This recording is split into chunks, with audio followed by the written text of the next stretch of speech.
नमस्कार मित्रांनो, लक्ष्मी निवासचा आजचा भाग खूपच इंटरेस्टिंग आहे.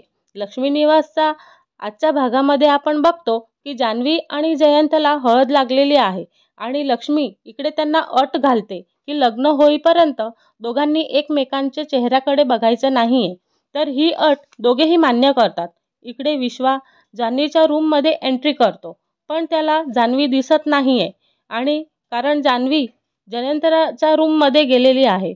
तर जयंत तिला लक्ष्मीने अट घातल्यामुळे तो जान्हवीकडे बघत नाही. तर जान्हवी खूपच हट्ट करते की माझं स्वप्न आहे होणाऱ्या नवऱ्यासोबत लग्नाच्या आदल्या रात्री खूपच गप्पा मारायच्या आहेत.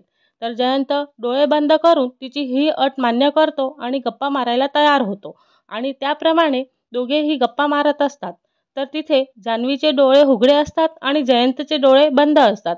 जान्हवी जयंतला म्हणते की जयंत तूच माझी साधना आहे, समाधान आहे आणि स्वप्न पण आहे.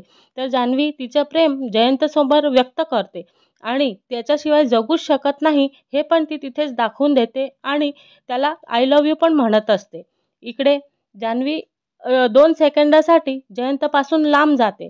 तिथेच जयंत इतका कासावीस होतो, इन्सिक्युअर होतो, अस्वस्थ होतो आणि निसहायसारखा वागत असतो.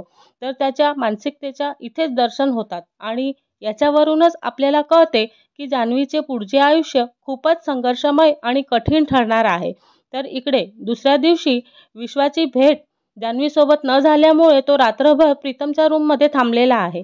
पण दुसऱ्या दिवशी जेव्हा जान्हवी तयारी करून निघत असते तेव्हा विश्वा जान्हवीला भेटतो. तर तिचा हसरा चेहरा बघून त्याचे कट कारस्थाना बाजूला ठेवतो आणि जान्हवीला पुढच्या आयुष्यासाठी शुभेच्छा देतो.